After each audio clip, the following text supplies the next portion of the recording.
Oh, Boris, how are you? Hello, Alexander. I'm happy to see you. That's the important part. Yeah, Otherwise, also great. it's a mutual feeling. This is our second podcast episode, and we decided last time that we would concentrate on one theme, and especially one book by the author that we revere, both of us. Respect this author, Steven Pressfield. And I didn't know about him a lot before, but later on I found out that he is and not only the author of the War of Art, which is a popular book, but also he was a scenario writer for many Hollywood movies, action movies. So he's quite an important man, and he accomplished a lot of things. And he started writing in later years, so he didn't start as a writer. So if you can tell your experience with Steven Pressfield, please go on, and later on we will go one by one on the points of his book. Like in terms of his story, I remember that like many of us, he struggled with choosing to go with what he wants to do. And even if he did kind of what he wanted to do, by that I mean, for example, screenwriting, he didn't do the books that he wanted to do. So like this delaying, not doing it exactly, wanting to do it is a struggle that we all face. He's very much the character that we can identify with in our struggle with procrastination on the way to doing our important goals. And he like shows how he went on his journey of becoming the professional in his own field, and how like small things, like for example, create for him and treating himself as a business, and like not as how he says it, an amateur versus a pro, that going to the version of a pro, which is more of a mind shift in his book versus whatever else. Like, for example, the amount of money you make. Amount of money, for example, is the secondary result of the third result, how you approach work. And if you approach work in a real way, then you get the secondary rewards, which are, for example, this money, fame, or whatever, which of course came to him. But what he will say about them is like, if it wouldn't be for committing to the work in a way that he did, those wouldn't come, and he would never be fulfilled in what were his heart's desires. Yeah, so as far as I remember from his story, and might be mistaken in details, but he started writing in his, and he first learned about the capabilities of one's book by his boss in some work, some job, that his boss wrote some book and he became famous, and he got a lot of money. So Steven thought, why not? And he started writing, and he achieved success within 23 years. So he said that it took him more than 20 years to get to the position that he was satisfied, and he slept on some van, some traveling, and there were a lot of crazy stories in his life, and he's got a lot of on-the-road experience. So let us go one by one on several points from his book. And the first one is the concept of resistance. That is the word that he crafted in terms of the war of art. So you need to overcome your enemy. Your enemy is within you, mostly within you. And the concept is the invisible force that stops us from doing our work. This is procrastination, fear. Resistance is invisible, internal, insidious, implacable, and impersonal. And the question is, where in my life am I feeling the strongest resistance right now? So what about you, Boris? So before I answer the question directly, I'm often like impressed by how resistance comes up in my life, and like also like observing other people around me who are trying to their own projects. Like for example, I'm at this point in my life that's something that I put away for a long time, I would say, trying to build my own company. And what that even meant is like a separate subject, because like you have to grow kind of into what business means to you and what are you trying to do. But like on this, I would say very much a creative journey of like, what do I want to fill my days with that produces value to other people, and I can also feel that it produces like internal value to me beyond the numbers on the account. Like creating this kind of Pressfield like regiment, meaning like you're supposed to sit down and do. You're not obliged to know everything, solve every problem, be right all the time. And there are other minor and larger distractions of like like love in life, for example, is a funny distraction because you want to embrace it, but also like if you don't give time to nourish your creative spirit and self-fulfillment, those are not done. You get some things, but not that thing. So for me, like the current struggle is like making sure that I grow this piece of me that wants to build a business, that wants to understand what kind of value I can provide, and like not allow myself to like fall into traps of I'm not good enough yet, I need to research more, just like do the steps. So yeah, this is I would say the main thing. And what about you? So I have gone through this path for many times. I've gone through the path of writer, and so this was my continuous fighting, and it was the war against myself. The main point, the main obstacle for me is the desire to hear the feedback, to hear some uploads or some likes or some comments on my work. But most of my work is quiet, and even so, during the pandemic, I wrote daily 2,000 to 3,000 words for several months. So I wrote about 5 books, and one of them was about my autobiography, and another one was on business, and third one also was on business, and fourth and fifth one were some fictional. There were fictional books and non-fictional books. So I created 2 books that I actually sold. I put them on e-commerce and they were stolen. But later on, when I get back to it, I see that they have a lot of flaws. One of my resistance points is being able for consistent efforts of doing the job of writing or creating daily without expectations of some reward. And the second one is important one for me, to be able to look at your own creations and to edit it. So this is even more, for me, even more challenging, is being able to come back to what I have wrote and write it and to kill my hero. So Stephen King tells that if writing is gold, then editing is diamond or something, or if writing is silver, then editing is gold, because editing is more important than writing. So for me, it's quite difficult to critique my own writing, to kill my heroes, and to rewrite it and to perfect it. The solution for me is like turning pro, like at the next point, will be to change the identity of me as not as a performer who expects upload, but to be a silent and completely full creator that doesn't expect results, but writes due to this inner feeling of the need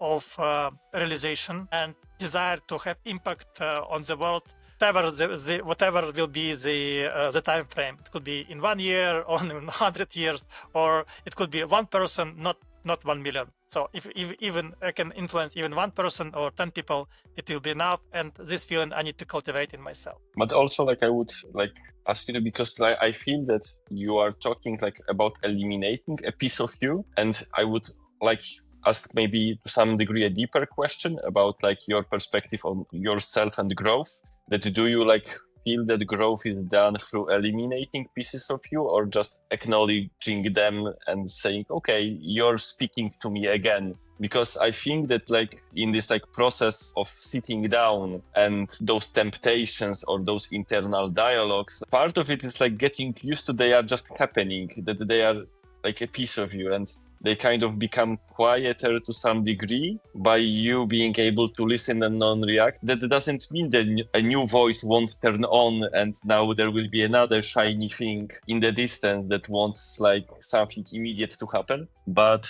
I like, to me, it's like a running show in my mind that, okay, now this thing and this thing and this thing, and the work still is in front of me, and like just trying to like shift my attention back here and shift it in a non-brutal, not very judgmental way, It's like a meta level exercise over the exercise of doing something. Yeah, so non-destructive way of non-judgmental way of the ability to love your inner self, independent of what your other voices. You have several voices. You have someone within you that critiques you, someone who likes you. So I want to move more to someone who likes me and to try to appease someone who critiques me and to continuously talk and improve my inner voice, inner talking to myself, and to adjust my my outer actions so that the person who critiques me will say,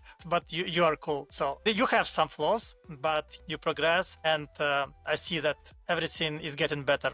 So I think that also like this kind of how to frame what that person who is critiquing you is trying to do. Like he kind of eats whatever you want to give to it, like wants to protect you, wants to take care of you, and like having this like relationship that this is like care in action. Of course, like born more from the survival space and like too much of like an ego-driven thing that isn't related to true survival, because like we are not calibrated for true survival. But like having this relationship, okay, I understand you're trying to take care of me. Like I respect that.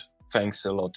But I really do believe that we can move forward, meaning like I can write the next sentence, paragraph, page, or I can build this thing and see if it works.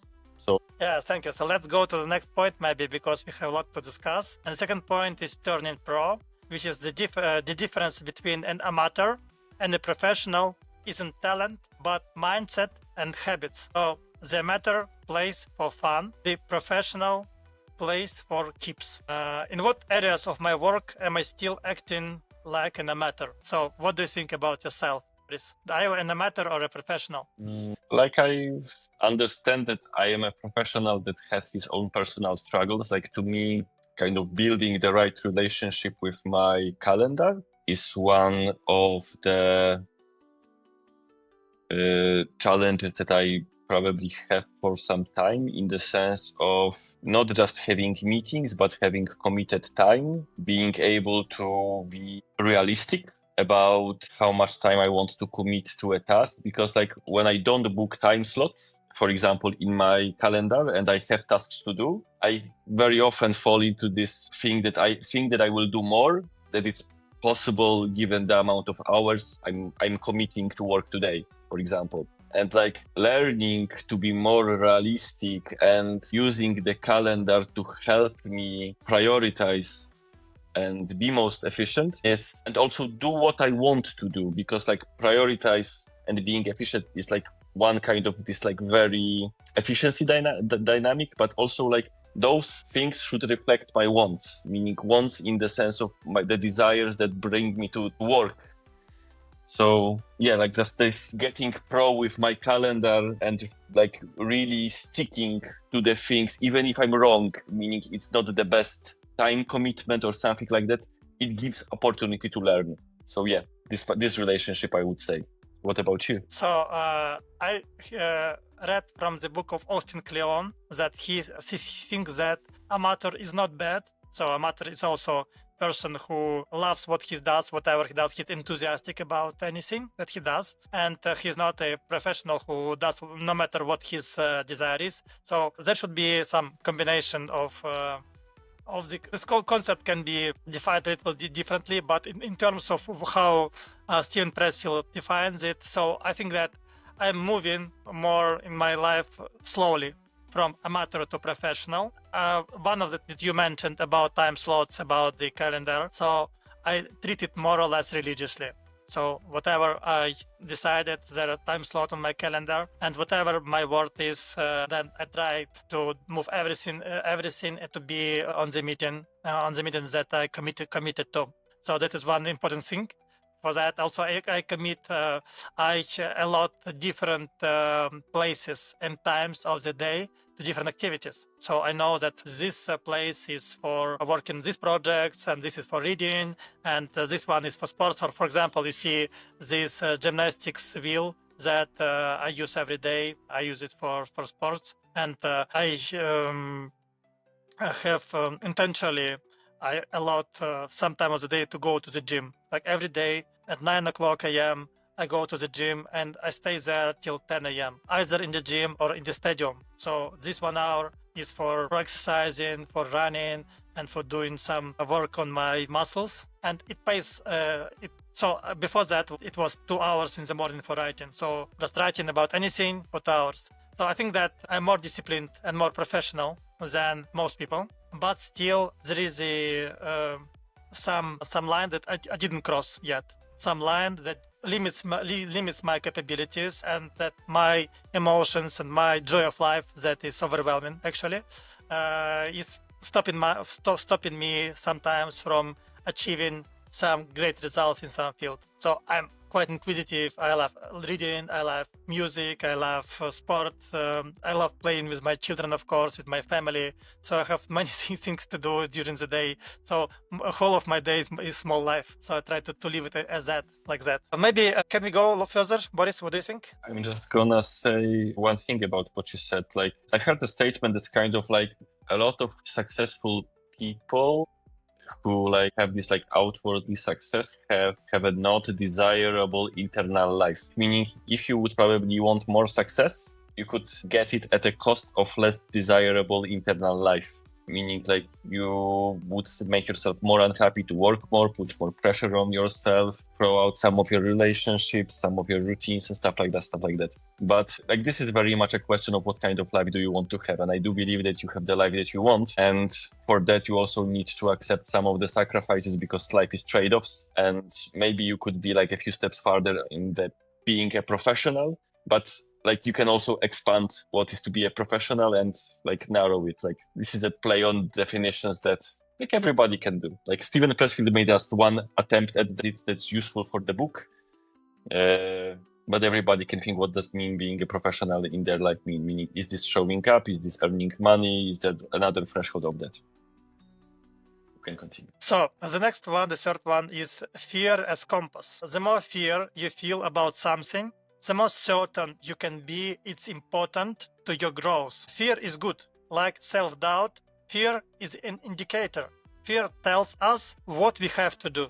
And the question, what am I most afraid of doing in my creative work right now? Boris? Yeah, I like this concept, and I use it quite a bit, of like, the opposite of love is not hate, it's indifference. And like, this idea that there is like strong emotion and it leads you to understanding that something is important to you is a really important idea. Like, I think that, like, if I'm trying to be most honest with myself, I think that my biggest fear is kind of, let's call it, looking silly in terms of what I produce, or not looking competent in somebody else's eyes. And I know how strongly limiting that is, because like, you cannot just do the things that you already did and you know how to do. In order to expand, you have to risk not knowing and saying things that are not yet right. You have to allow yourself to venture into the unknown and learn on the way. Like, I know that I have those fears, and they are very ego-driven normal fears. So I also like know that they are not extremely personal to me. They are very human. And through that, I'm trying to remember, okay, Boris, like, so you're again like afraid of looking stupid or not being good enough in somebody else's eyes. You know that it's a piece of you. Like, let's not invest energy in feeding that wolf of fear, but feeding the wolf of courage, and just go through this. And the more I feed the wolf of courage, the more I starve the wolf of fear. And let's see what happens, what kind of person I become if I do that for long enough and many enough times. Thank you, Boris. So for my fear is mostly my fear appears when I start to go into another enterprise or some entrepreneurial task. I have my idea, and then I find out that there are a lot of obstacles and factors, and especially financial ones, that keep me afraid of my future. So of course there were a lot of fears in my life, with the health wise and financial wise. Sometimes I was not sure whether I will live or not. Also on financial side, there were periods that I was not sure at all of a financial future. And so whenever there is a significant risk that what I started will not succeed, whenever I have a lot of fear, significant fear of the success, so it means that something is changing inside me. So first, I felt this fear when I left my job in the hotel as a software engineer in 1999 or 2000, the year 2K. And I was 26 years old, and I started doing some entrepreneurial things in terms of getting my web design agency, then travel agency, quitting my job, quitting all of my paid work. So it was a lot of risks, and we invested money in the rental of the apartments. It was thousands of dollars, and within 3 years, I calculated that we spent $35,000 per month for all the rent, $35,000 for all of our apartments plus salaries. So we have like a company of about 15 people, and so we had some rent plus we rented apartments, rented out to foreign visitors of Ukraine on a daily basis. And this sum, when we had vacant apartments for 3 or 4 days, I was crazy, because it meant that in the end of the month I could be in debt of $10,000 or $15,000. So it was very frightful. But then we came over it, and we sold our business during the crisis, and also we had another debt that I had for about almost $100,000, and so then also we overcome it over years. So it was large debt, and we overcome it through many years. It was my fear. But concerning the creative work, it's always the most fear is whether I will succeed it or not. After years of experiments, I have overcome most of my fears, including one of the largest fears that one has, the fear of public speaking. So that fear is completely overcome for me. Like, I can go speaking before any audience, like live or like people. But of course, a lot of fears are still there. And let's go next one, maybe. I just ask you because I think that might be interesting for people who are listening to this. Is there any kind of method for you overcoming your fears? Is there something that you reuse, or is this always start from scratch? Mostly almost from scratch, but it helps me a lot to change the environment, to go outside or to go somewhere, to talk to people who inspire me, and to think it over again and again. It's especially frustrating at night, when at night you wake up and you see, so many problems, so many things that can come wrong, can happen in the wrong way. But then I go out, I go train. One of the ways, go walking on the street or in the forest, or just go somewhere and think, not within small apartment, but go to the forest, go to the lake, and see how small we are. One thing, how small we are in the universe, and my problems are tiny. And another thing, I think that I have overcome so many things. I was on the verge of death many times, like 3 times at least. It's a very, very short distance from death. Then I overcome it. Then why not? This happens. I will overcome this as well. I'm 51 years old. So I have experienced most of the problems that could happen, even the war. The war was like one of the largest problems that we had in our lives, and it's going on. But I think we will overcome it. So go the next territorial versus hierarchical orientation. It's a very important, interesting thing. Professionals focus on their work territory, and amateurs obsess over status, hierarchy. So the artist cannot look to others to validate his efforts or his calling. Am I working for the love of the craft or to impress others? Important thing. What do you think about it? I think that even in the book, to some extent, he goes farther. That it's not only about not impressing others, but it's almost even not impressing yourself, in the sense of that you create something and there is a tendency to judge it. And he speaks about this as being this gift from the beyond, this being a channel to something that's not just you, but something bigger than you. And this willingness not to judge what you create at the moment of creation, but allow it to unfold while you're doing it, and bring more of a curiosity mindset that I associate with play. And play is not just silly. Like we as adults and in our culture, like think that play is silly. Now, play is one of the most important ways to interact with reality. Like this is absolutely neurologically true.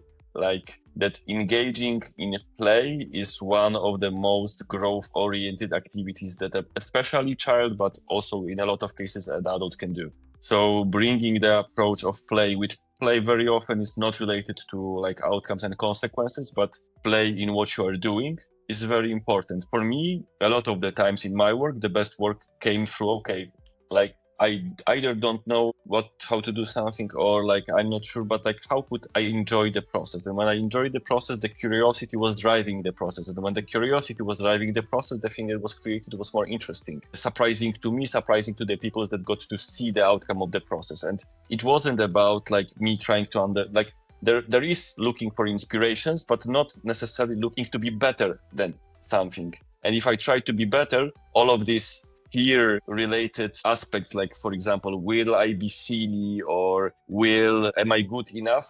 Like naturally come in the more I play the game of status in what I'm doing. So these like are mutually supporting each other negative paths inside of me that I need to be careful not to trigger either one way or the other. Yeah, thank you. So for me, I thought about status. So you see, whenever I I'm not concentrated. Then I can go down to the to the concept of status. So there were some areas in my life, even during the times when I was a monk in a monastery, and then my status grew up, and I started to enjoy it. And you see, within the community of ISKCON of Hare Krishna, there you can see the status on the number of your beads. So you have one row, it means you're not initiated. If it's 3 rows, you are initiated. You have a spiritual name, and it's also you have status. And then you have Brahmin thread, and you chant every day Gayatri mantra. And whenever you chant Gayatri mantra, you sit like this, and you seem very important. That everybody, oh, you are Brahmin, you are so important. And then also hold some position in the organization. So I was vice-president of a temple, and plus Brahmin, and plus I gave recommendations for initiation. So it was like very detrimental to my spiritual health, very detrimental. The same with my position as CEO of a company. When we started in 2019, there was 3 people in Ukraine in this company as a branch of international company. And we grew up to 70 people. And I was the head of an organization with 20 offices and 70 people. Even though I treat people always like a friend, still, whenever you come, and everybody treats you and respects you and shows some respect. And whenever someone doesn't show respect, you think, why he's doing this? And I am important. I try to fight this all the time, but I catch my conscience that I come in the big car, so I go and so I look important or not. And then if there is some blow on the status, you feel damaged. So you catch this not when you go on the very day, but when something happens, when the status is not approved, or somebody disrespects you, or you go to some, and I caught myself several times, then expect much respect from me. And every deal on the gas station, in the shop, and I started doing some weird things. I understand that other people can do this, but not me, because maybe I'm more experienced. I can analyze what I do, but I understood that the status was my priority sometimes. But I want to move to the place of my territory. And my territory is my silent work. My silent work to myself to improve on what I have been before, what I was doing yesterday, and to read, to speak, to communicate, and to have this podcast with the best minds of the world, like you. Okay, that's a high compliment. I won't take it too seriously because that might be unhealthy for my ego. For the start. Yes, exactly. But there is this like being the big difference between like being like kind of in love with your goals and in love in your journey. Like meaning you can be in love in your journey, you can walk farther. And like being in love with the journey is like showing up for the things that you are doing because you love it, not because it will provide you with money, rewards, or stuff like that. Because if you're in love with that person you are going to become, but it's not even being in love with the person, because like the person that you become thanks to your goals is something different than what this person is acknowledged for. Like being acknowledged for who you become with money, status, rewards is like very different to who you become on the journey. And like for me, remembering that each day is kind of a little bit of a decision of what kind of a person I'm becoming, and it's secondary, at least I'm trying to make it secondary to me, what kind of things I'm expecting for it. I know that I need specific things in life, so I will like try to get them. But other than that, like this feeling of being conscious and present in my life and being grateful for the road chosen and stepping steps on it, like walking on my territory instead of, I don't remember the second metaphor, or like then being like in some hierarchy, like, okay, like I'm really trying my best to like create a territory/environment for growth of mine and people around me, then try to walk a certain hierarchy. Let's go forward, Boris. Resistance loves rationalization. The most seductive form of resistance is logical sounding excuses. Resistance is always lying and always full of shit. What rationalizations am I using to avoid my real work? Boris, what do you think? Boy, I'm gonna talk about two things. One is like this kind of big questions, like why do I have this resistance, or what's wrong with me, is even a worse question to ask whenever you want to ask it, because those are kind of questions that you can write about. So if, for example, I feel resistance, I will take the journal, I will start writing about it and think deeply instead of like doing the work.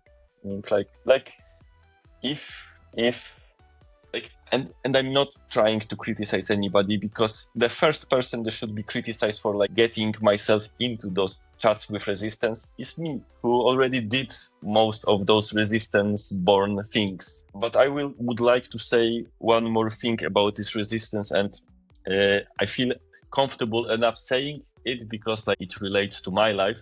That also things like depression, for example, feel to me to some degree like born out of resistance, meaning that like this kind of judging myself for what I do, or like not feeling that I'm good enough, and like embracing those kind of feelings and like feeling that it's happening to me. Like there are different versions of depression. I'm like, not every depression is related to resistance. This is not my statement. My statement is sometimes the lack of fulfillment of ourselves, that this empowerment that we feel, and we sometimes even nurture the disempowerment and not trying to reach out for the goals that would nourish our spirit, is reflected in a depression, which is like a very logical being in itself, meaning people in depression, as studies show, are kind of more logical than people who are normal, because to be normal is to like embrace some positive fantasies also. So like I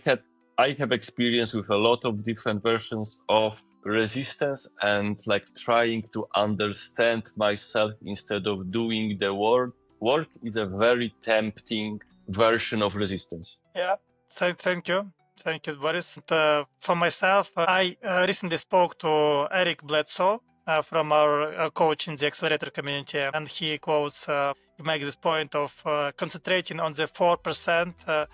Like first you concentrate on the 20% of work that brings 80% of result, and then you concentrate on the 20% of the 20%. So on the 4% of your day to bring the most result. So I think that we are, if we are not definite, if we are not very straight, concrete on the things that you have to do to move forward with your creative work, with your input on the world, something that can be quite hard sometimes, that resistance shows especially for this type of work. because you are not inclined to call clients or to write book or to do things that you maybe will bring result or may not. But if you're not specific on what you should do and what will move the needle to you, to the better you, to better business, to better personality, to better family, if you're not specific, then other things will pull you from this, and you think that you are productive. So you make a lot of calls, write a lot of emails, and you look like something is going on. But if you consider the most impact usually is only several things that you do for a day in a day. Maybe it's 1 hour or several things, important meetings or important calls. You should think more about it, what you should do, and not so about rationalization. I hear it from other people and then understand this is rationalization. So for example, I have one client here who produces furniture, and he wants to find a partner in America. He wants here he sells furniture for a whole kids room, and his average check is $12,000 here. And in America is twice as much. So he has some client.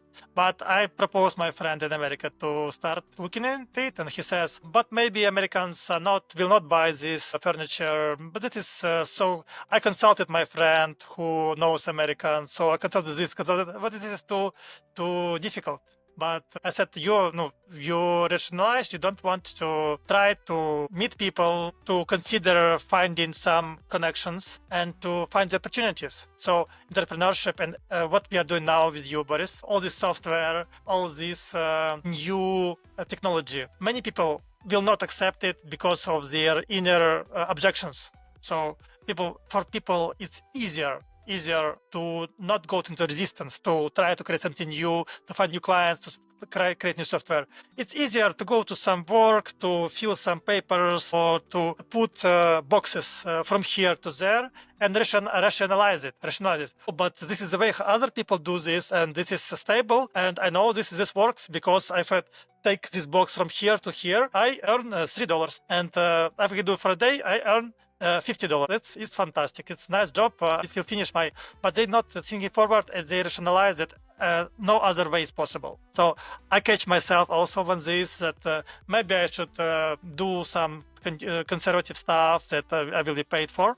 But then I think creatively I start talking to people and to find the solutions that are more creative and more bring more fear and bring more resistance. And it means we move forward. And your notion of play is also very important, Borys. Can we go forward? Yes. The Muse shows up for professionals. So the Muse comes to those who show up every day, not those who wait for inspiration. Someone once asked Somerset Maugham if he wrote on a schedule or only when struck by inspiration. I write only when inspiration strikes, he replied.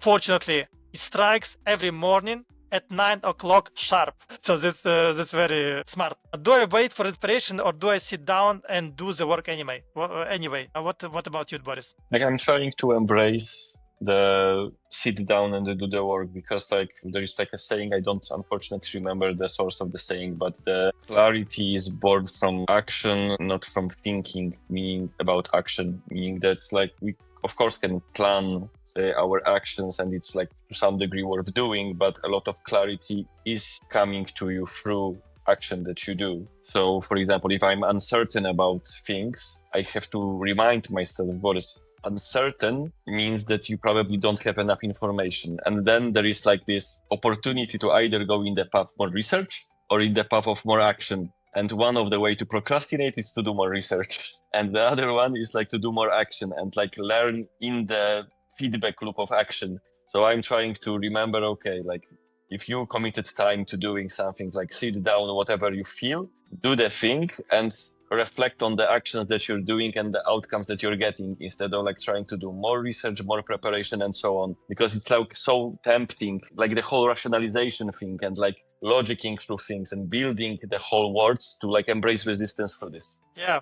Yeah, thank you for sharing this, Boris. About me, like I also remember how Stephen King tells about the same thing. It's not only Steven Pressfield, but Stephen King talks about it a lot. That for him, the muse is not a woman nice who plays her musical instrument, but he's some very angry guy that is not shaven, shaved, and so he sits and he smokes cigarettes and he is quite.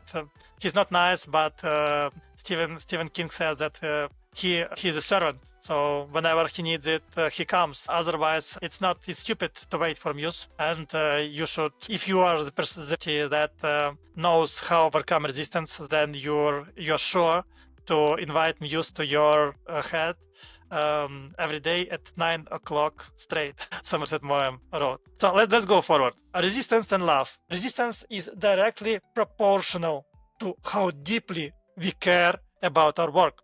The more important a call or action is to our soul's evolution, the more resistance we will feel toward pursuing it. So what creative goal do I secretly love but keep putting off? What do you think? What about you? I'm trying to think about like how to even name it, but I feel that to some degree, like I would come back to the statement of becoming a pro, meaning like I've never done entrepreneurship. I only worked for some other people. So like me becoming a professional entrepreneur and like building myself to be a person who delivers value to other people also brings new people into a structure of a company, creates a culture for that company and so on. Like this is something that is my creative endeavor that I really want to build. And there are two dimensions. One is just time, meaning you have to take steps, but the other is like showing up in a very professional manner. Because if I don't show up in a very professional manner, then like I'm like in theory doing a victimless crime, meaning like I don't get to build the business that I'm building, but like as Steven Pressfield kind of says, it's not really a victimless crime, because if there's really something of value that I have to give to the world, then me not fighting through my resistance is me robbing the world from whatever gifts I have to share. So trying to remember that like if I grow on this path and fight through my resistance, I'm able to bring into the world whatever I was put in the world to provide is one of the ways I'm trying to remind myself to put in the work to becoming a professional. What about you? I think that what the level of love of one person to his life and to his self and to what he's doing is proportional to the level of resistance that he overcomes, to the level of obstacles, the number of obstacles he overcomes. That's why in the poorer countries, there is much less attempts of suicide among the younger people and overall. So usually if people are struggling, they actually enjoy it, and it's important that the struggle will be not too much. So it's not like in concentration camps, but this concept directly relates to what Viktor Frankl wrote in his Search for a Man, Man's Search for a Meaning by Viktor Frankl, and the state of flow of Mihai Csikszentmihalyi. And the teachings of Stoicism is overcoming the obstacles by Seneca and Marcus Aurelius.